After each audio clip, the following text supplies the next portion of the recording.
Retrouvez dès à présent votre émission littéraire Rivage, Rive est à la page, animée par Sandrine.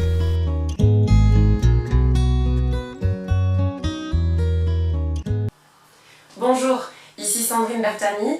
Vous êtes sur l'émission Rivage, Rive est à la page, pour une nouvelle chronique consacrée à notre invité Alain Descortes. Alain a publié Chambre 25 aux éditions du Loir en mars 2021 et nous sommes ravis de l'accueillir sur Rive de Gier puisqu'il était prévu comme parrain pour un festival qui a été reporté à cause du Covid, le Festival des Rives Noires du Gier. Il aurait dû rencontrer son public en cette occasion. L'émission va lui permettre de présenter son œuvre et très prochainement, je l'espère, il pourra parler de ses romans face aux nombreux lecteurs qui viendront du coup le questionner sur son activité. Il a une vie bien remplie et s'est tourné vers l'écriture il y a environ 5 ans. Alors Alain, je me tourne vers vous. Est-ce que vous pouvez nous expliquer pourquoi cet engouement pour la littérature et pourquoi avoir franchi le cap de devenir écrivain? Eh bien, merci Sandrine de m'accueillir. Je vais essayer de vous répondre le plus simplement possible et le plus court possible parce que j'ai une vie bien remplie. Et au départ, je suis un scientifique. Je suis un scientifique, mais peut-être avec un petit côté littéraire qui restait enfoui sous les maths et sous la physique. Parce qu'au lycée, au collège, j'écrivais des petits textes, des petits poèmes pour mes amoureuses. Et puis la chape de plomb de l'informatique m'est tombée dessus pendant 30 ans, presque 40. Et un beau jour, mes velléités littéraires se sont réveillées et j'ai décidé, j'avais envie de faire du théâtre amateur. D'accord. J'en avais fait un petit peu au collège. Donc je suis rentré dans une troupe amateur. On va arriver à l'écriture, hein, je vous rassure. Oui, bien sûr, il y avait une petite fibre artistique. Voilà, il y avait une petite fibre artistique. C'est passé par le théâtre. C'est passé par le théâtre. Et comme dans toutes les troupes amateurs, il y a beaucoup plus de femmes que d'hommes. Les pièces de répertoire, traditionnellement, ont plus d'acteurs masculins que féminins. Il s'est trouvé un jour où on ne trouvait pas de pièces de répertoire pour notre troupe. Et donc j'ai proposé à, je ne sais pas pourquoi, un truc fou, j'ai proposé à ma troupe d'écrire une pièce de théâtre. Alors, pièce de théâtre comique, c'était du boulevard. Et ça a bien marché. On a joué la pièce un bon nombre de fois. J'ai récidivé 2 années plus tard, où on m'a redemandé d'écrire à nouveau une pièce. Et puis, ça y est, j'étais parti dans l'écriture. Et de l'écriture, après, je suis passé au polar. On rentrera peut-être un petit peu plus dans le détail.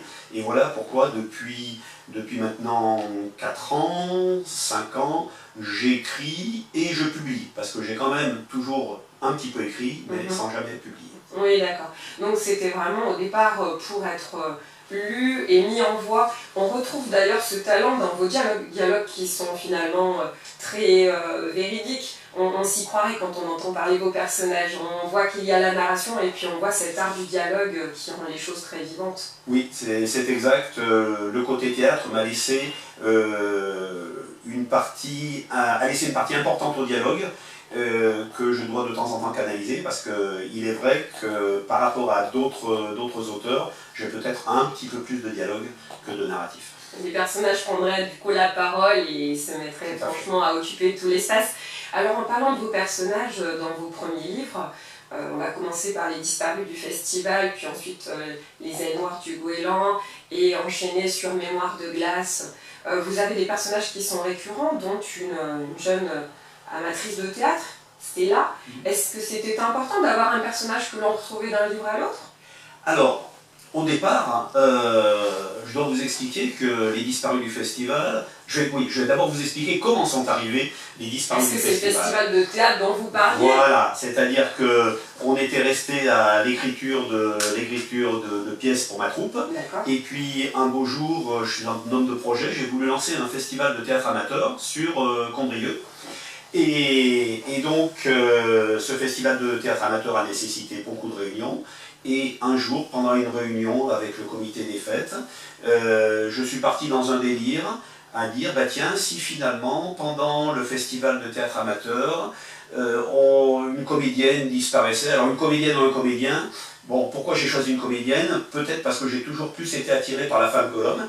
C'est pas faux, hein. Beaucoup de vos personnages féminins sont très travaillés et m'est arrivé le personnage de Stella, auquel je me suis attaché. Ce qui fait que les disparus du festival ont été écrits, publiés, ça a bien fonctionné, ça m'a donné envie de continuer. Et en continuant, évidemment, je ne pouvais pas laisser Stella sur le bord de la route.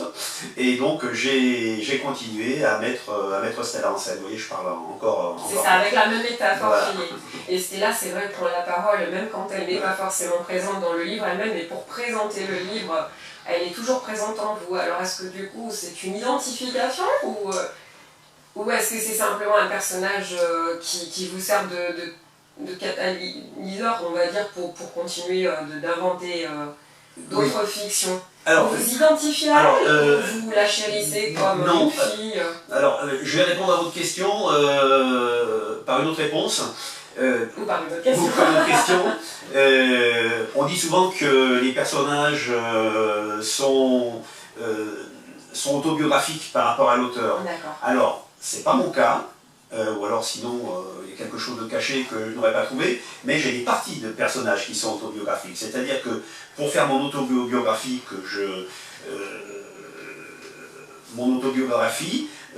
on doit prendre un morceau de chacun de mes personnages. Et il est vrai que certaines parties du caractère de Stella sont autobiographiques, je ne vous dirai pas lesquelles. Et Stella, bon, mais par contre, oui, Stella m'a plu et je m'y suis tellement attaché que justement, comme vous l'évoquiez, quand je suis arrivé à mon 3e roman, je voulais un petit peu sortir du cycle, toujours les mêmes personnages, à la fois pour ne pas me lasser et à la fois pour ne pas lasser le lecteur. Et donc, Stella n'apparaissait pas dans le 3e roman. Par contre, j'ai voulu quand même lui laisser une petite place. Et je lui ai laissé la place dans la préface, et c'est donc Stella qui présente les ailes noires du voyant. Oui, c'est assez amusant. En même temps, on sent du coup une part de vous hein, dans les personnages féminins comme dans les autres. Ceux qui gravitent autour de Stella et puis des autres héroïnes par la suite sont souvent liés à la police, mais parfois sont un petit peu éloignés et sont devenus du coup des détectives privés. Est-ce que c'était important pour vous que l'enquête soit à la fois menée par quelqu'un dont c'était la profession, et puis que d'autres personnages mènent une investigation parallèle de manière à essayer de démêler un peu l'histoire de ces disparitions, parce que c'est un thème qui revient d'un livre à l'autre. Il y a souvent des disparus qu'on essaye de retrouver et dont on retrace le parcours. Oui, alors effectivement, je prends beaucoup de distance avec les critères du polar, si tant est qu'il y ait des critères au niveau du polar. C'est-à-dire que je résumerai en disant j'aime avant tout raconter des histoires. Et raconter une histoire dans un polar, ce n'est pas, pour moi, se limiter à l'enquête. Donc j'aime bien ajouter un petit peu à la Claude Lelouch, bon c'est très prétentieux, mais j'aime bien ajouter un certain nombre d'histoires au travers de mon enquête, qui est toujours l'ossature du polar. J'aime bien rajouter des histoires connexes et parallèles qui vont bien sûr toutes se retrouver à la fin, sinon on part dans tous les sens et ça ne fonctionne plus. Alors je pense que c'est dépaysant pour le lecteur. Ça me permet aussi d'avoir un lectorat qui n'est pas qu'un lectorat de polardeurs ou de polardeuses, c'est-à-dire des gens qui aiment la littérature blanche, qui parfois sont fleurs bleues, sont rentrés dans mes ouvrages, alors qu'ils n'étaient pas des lecteurs habituels du polar. D'accord, donc tout le monde y trouve finalement son compte. Avec ces ingrédients qui nous dépaysent. Alors vous parlez justement de dépaysement, il y a aussi géographiquement du voyage. Vous ouvrez vraiment le champ des horizons, puisque dans certains livres on parle de l'Amérique du Sud, dans d'autres de l'Afrique. On a l'impression de voyager d'ailleurs jusqu'en Papouasie, dans Chambre 25. Pourquoi ne pas se cantonner à la France? Une partie de l'histoire est chez nous, et l'histoire nous mène également ailleurs. C'était une volonté de montrer que vous étiez ouvert sur le monde? Oui, alors c'était avant tout une ouverture de ne pas rester trop local, parce que je ne vous cache pas que les disparus du festival se passent à Condrieu, mon village natal. C'était facile parce que je connais les rues de Condrieu par cœur. Donc quand là, il est autobiographique, je crois. Oui, allez. Un petit peu. Et donc, j'ai cédé à la facilité de rester très local sur mon premier roman. Et puis, j'ai été rattrapé par une envie de voyager, de montrer autre chose au lecteur, de m'évader, de faire évader le lecteur. Et pour arriver à l'extrémité qui est Chambre 25, où entre les disparus du festival qui sont purement locales et Chambre 25, il s'est passé tout un ensemble de romans où on se promenait dans la région et on allait ailleurs au Suriname. Et puis Chambre 25, j'ai commencé à l'écrire au début du premier confinement. Donc volonté de s'évader et de faire évader le lecteur. Donc j'ai voyagé sur toute la planète, donc les îles paradisiaques du Pacifique Sud, le Colorado, l'Afrique, et puis un petit peu quand même revenir en France du côté d'Occitanie, il fallait bien un petit peu. Mais voilà, et puis c'est une volonté de ne pas réserver mes ouvrages uniquement à mes lecteurs locaux ou régionaux. Donc c'est bien qu'on se... C'est une façon de voyager pour un coût modique aussi. Donc c'était vraiment une ouverture. On a l'impression que vous vous sentiez peut-être prisonnier, c'est le cas du titre Le prisonnier de l'île aux pêcheurs. Est-ce que vous pensez vraiment que cette société nous a étouffés et que la période était propice à l'envie d'évasion ? Oui, alors l'envie d'évasion, déjà on l'avait derrière dans sa maison quand on était confiné. Et c'est d'ailleurs une des raisons de la genèse du prisonnier de l'île aux pêcheurs, parce que le prisonnier de l'île aux pêcheurs, il se situe entre Mémoire de glace et Chambre 25. C'était un enfant pas désiré, on va dire. Vous parlez du livre, hein. Et pour la bonne raison que je me suis lancé le pari fou au début du confinement, de m'occuper en créant un roman feuilleton que je publierai sur les réseaux sociaux à raison d'un épisode par jour pendant 54 jours, puisque le confinement a dû durer 54 ou 55 jours. Et donc le pari fou, oui, il était vraiment fou parce qu'à un moment donné, je me suis posé la question. C'était pas évident, donc je n'avais pas pris d'avance. Et puis donc chaque jour j'écrivais mon petit épisode. Il s'est trouvé que les lecteurs sont arrivés, ont afflué, on a tous réseaux sociaux confondus, on a frôlé les 1000 abonnés. Et à la fin, quelques lecteurs m'ont demandé de sortir Le prisonnier en livre. Et donc, on a sorti Le prisonnier en livre, et puis il se trouve que cette évasion... Alors, c'est vrai que, pour répondre directement à votre question, il y avait une évasion au travers des séries et des feuilletons des années 60, entre autres pour les plus anciens qui se souviendront du prisonnier avec Patrick McGowan, et puis un petit côté d'Agatha Christie, et puis on termine par un road movie pour sortir un petit peu du confinement où on étouffait. Ce qui fait que c'est un livre sans prétention et qui permet de s'évader, à la fois de s'évader, à la fois de se remémorer la période. Puisque c'est le seul livre où on a un lien avec l'actualité sanitaire du moment. Je me suis interdit. C'est vrai quand même que dans Chambre 25, il y a un des thèmes qui traite aussi de l'histoire de la vaccination, même si ça n'a rien à voir avec le Covid. On sent l'influence de la période. Eh bien non, c'est le coronavirus qui m'a piqué l'idée, parce qu'en réalité, j'ai commencé à écrire Chambre 25 avec ce côté vaccination, à la fin de l'année 2020, et on ne parlait pas encore de pandémie. C'est vraiment que le virus ne venait pas de votre laboratoire. Mais cela étant, pour rassurer les lecteurs, c'est une petite parenthèse dans le livre, mais c'est surtout pas un sujet. Non, bien sûr, mais ce n'est pas abordé comme un sujet d'actualité chaud brûlant, même si les thèmes abordés sont toujours lourds, hein, et que finalement, en passant par le trafic de drogue, la traite des blanches, les histoires des migrants et d'autres détournements d'argent, on a l'impression que c'est quand même un peu de critique sociale qu'on doit lire à travers votre œuvre. Oui, alors pour moi, quand on écrit, et surtout quand on écrit du polar, on doit mettre en avant des phénomènes de société sans faire de prosélytisme ou de prendre des positions, mais au moins montrer que ça existe. Alors peut-être en grossissant éventuellement le sujet. C'est pour ça que dans la vie de tous les jours, et surtout dans les scènes de crime autour de la police, eh ben, il y a de la drogue, il y a du meurtre, il y a du cambriolage, il y a de la violence. Et la violence pas seulement dans l'environnement, dans des environnements liés à des enquêtes. Et donc je mets en avant effectivement en les augmentant. Vous n'épargnez pas les personnages. J'épargne pas les personnages.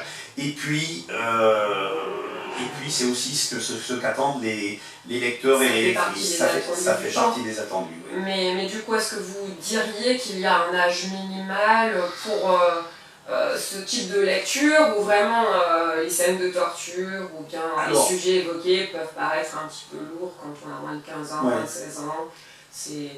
Alors ça dépend. Pour épargner un peu les plus jeunes. Ça dépend de mes livres. J'aurais tendance à dire Les Disparus du Festival, comme c'est le premier que j'ai écrit, je savais que mon lectorat serait local, j'ai pris des précautions et souvent on m'a dit... C'est tout public? Voilà, alors c'est tout public et souvent on m'a dit que j'étais un petit peu trop Club des 5, donc vous voyez, ça résume tout.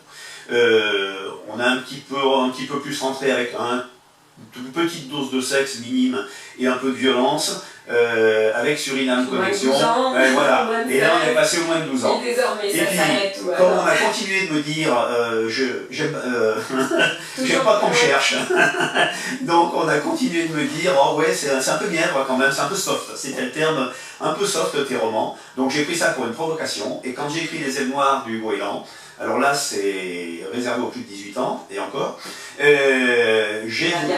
pour un public averti, j'ai chargé un peu la barque en termes de violence, surtout en termes de violence. Souvent faites aux femmes. Faites aux femmes, mais bon, oui, mais il y a plein d'explications, hein. On sait pourquoi. Voilà. Et c'est fait aux femmes par des femmes, donc comme ça je suis... Par les femmes, voilà. Et les femmes peuvent être même plus violentes que les hommes. Donc c'est pour ça qu'après, quand on arrive sur Les Ailes Noires du Goéland, donc prudence, et puis après j'ai repris un bon mixte avec mes romans suivants, où je suis, on va dire, dans le standard du polar, puisque... C'est vrai que quand il y a beaucoup de polar, et je vous en avais parlé en aparté, je trouve quand même que vous vous rapprochez un petit peu du style aussi de Karine Gibel, avec un engouement pour tout ce qui va être huis clos, ou scènes de torture psychologique ou physique, une fibre un peu féminine. Alors est-ce que vous revendiquez ce côté féminin? Alors, il y a deux questions dans votre question. Donc la première, c'est le côté féminin. Alors c'est vrai, je dois avoir une partie du cerveau qui doit être un peu féminin, parce que j'avoue que j'aime mes personnages féminins beaucoup plus que mes personnages masculins.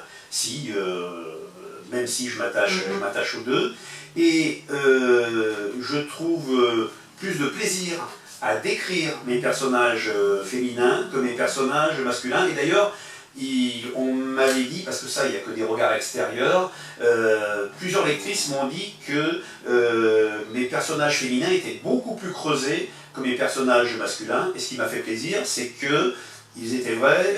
On m'a dit parfois que, sans me connaître, on se demandait si c'était pas une femme qui avait écrit. Donc, et pour vous, c'est un compliment. Et pour moi, c'est un compliment. Ça veut dire que... Votre position par rapport à la plume, elle n'a pas de sexe. Non, mais la plume n'a pas de sexe, mais c'est vrai que j'aime un roman.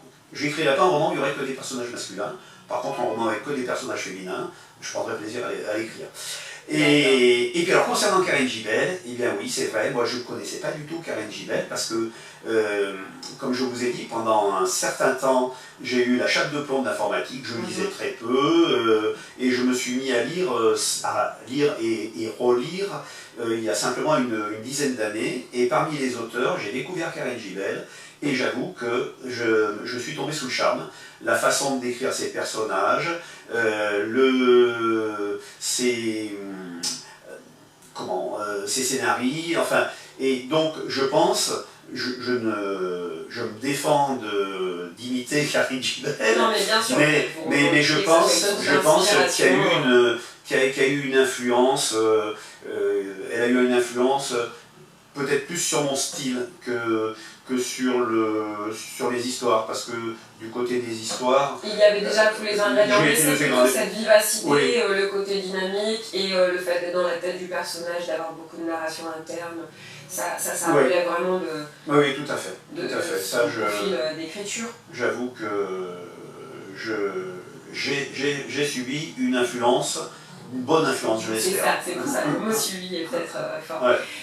Pour revenir du coup sur ce que vous disiez, que vous aviez des avis de lecteurs, de bêta-lecteurs. Donc les bêta-lecteurs sont ceux qui lisent le manuscrit avant la publication, hein, je le dis pour les personnes qui ne connaissent pas trop le métier. Qui vous aurait dit, que la plume avait cette sensibilité féminine. On revient donc un petit peu sur vos habitudes d'écrivain. Vous écrivez avec quelle fréquence de travail? Est-ce que vous soumettez le manuscrit à plusieurs bêta-lecteurs avant parution par les éditions du Loir? Comment ça se passe un peu le métier d'écrivain? Est-ce que vous pouvez nous en dire plus, Alain Descortes? Oui, alors le métier d'écrivain, bon, déjà, il y a la partie écriture du livre. Donc la partie écriture du livre, ça fait pas souvent, c'est tout le temps, j'ai plein d'idées en tête, donc je suis obligé de trier. Et puis parfois j'ai des flashs sur des morceaux d'histoire qui n'auront pas forcément un lien direct avec mon intrigue, mais que j'ai envie de mettre. J'ai envie de mettre dans mes livres. Et puis là, le livre démarre comme ça. Après, il y a un morceau d'intrigue, et puis après, je construis une ossature. Et autant, au début, vous reconnaîtrez l'informaticien, j'avais des beaux tableaux dans tous les sens, et je n'écrivais pas un livre sans avoir une trame hyper détaillée. La maturité étant arrivée, j'ai toujours mes tableaux, mais mes tableaux se construisent au fur et à mesure de l'écriture. J'aime me laisser porter, et parfois, ce sont mes personnages qui écrivent à ma place. Enfin, on a déjà vu Stella qui s'exprime à votre place, donc là, pour le coup, tire les ficelles. Donc on a ça. Alors les méthodes d'écriture, après, j'ai pas vraiment, comme certains... Ce n'est pas une page par jour non, comme non, prisonnier. Ou l'auteur qui va se lever systématiquement à 2h du matin et qui va écrire de 2 à 4 systématiquement. Non, je ne me fixe pas de règles.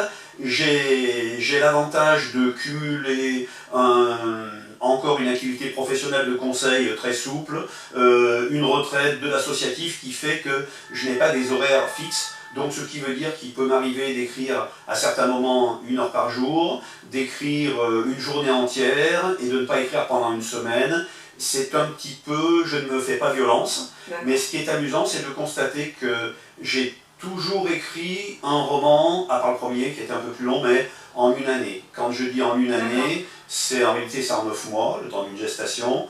Les 3 mois suivants étant on arrive à la deuxième partie de votre question, étant de la relecture, des corrections, de finaliser, de montrer, de prendre des avis de mes bêta-lecteurs, parce que ça c'est un reste de l'auto-édition, où je devais faire tout du début à la fin, puisque mes premiers romans ont été auto-édités, les 3 premiers, les 3 derniers sont édités par les éditions du Loir.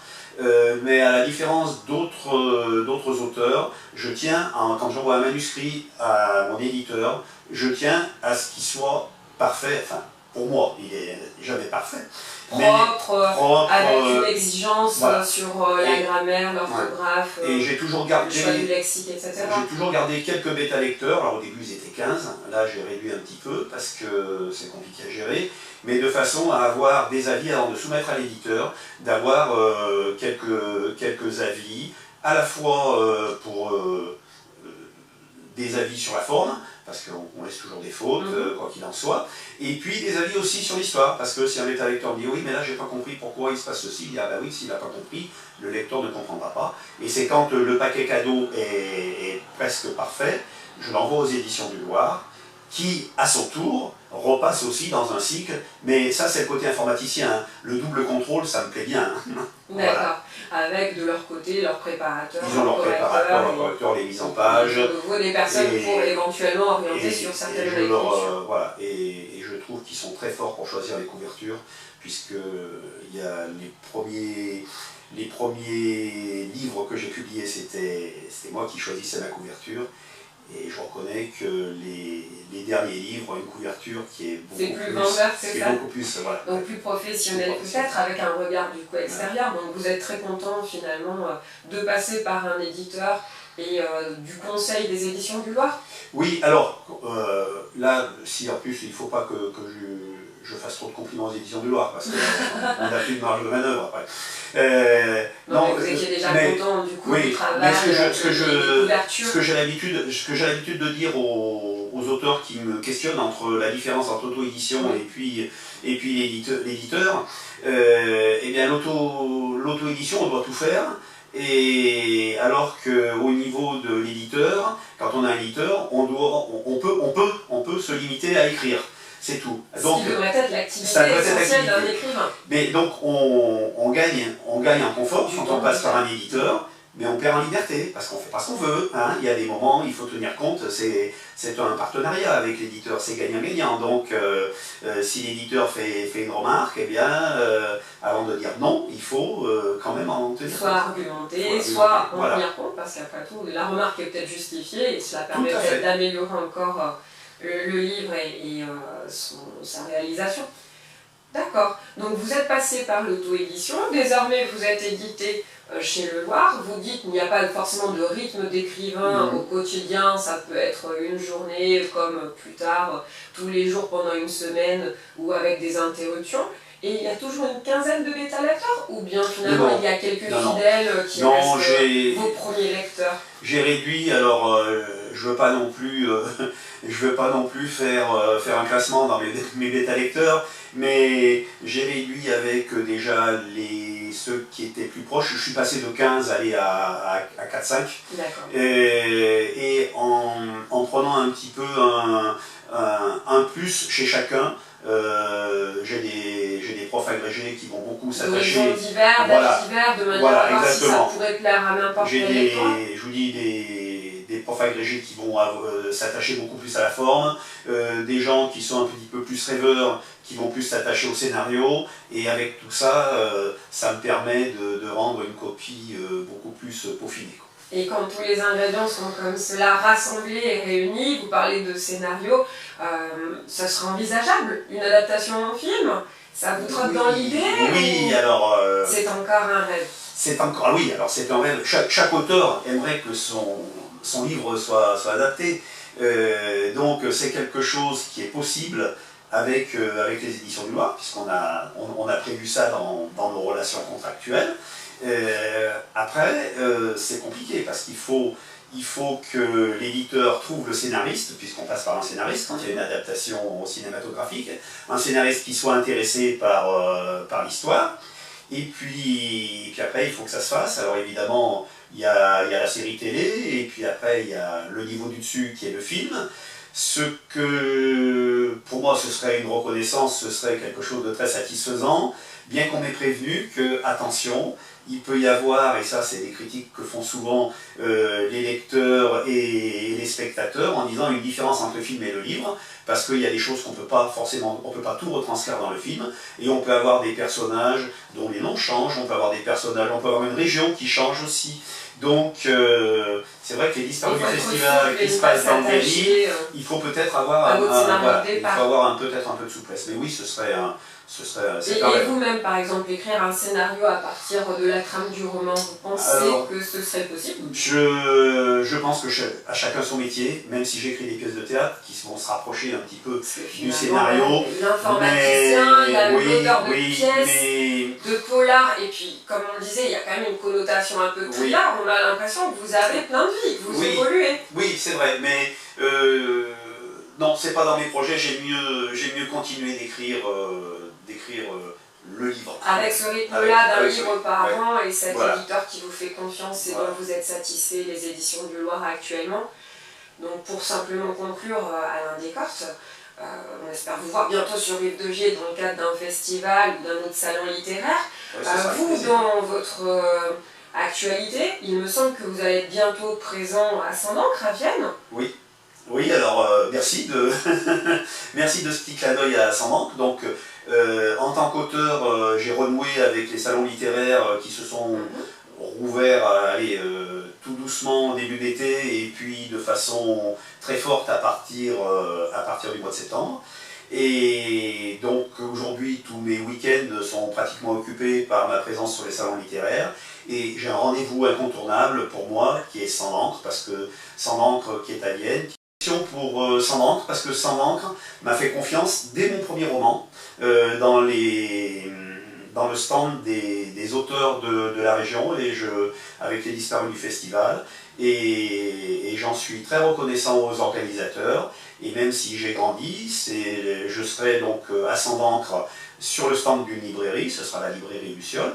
Et donc c'est toujours un plaisir de retrouver cette ambiance de Sans l'encre et aussi les nombreux lecteurs, puisque en espérant que l'actualité ne changera pas les statistiques des années passées, mais c'est un salon qui est très très fréquenté.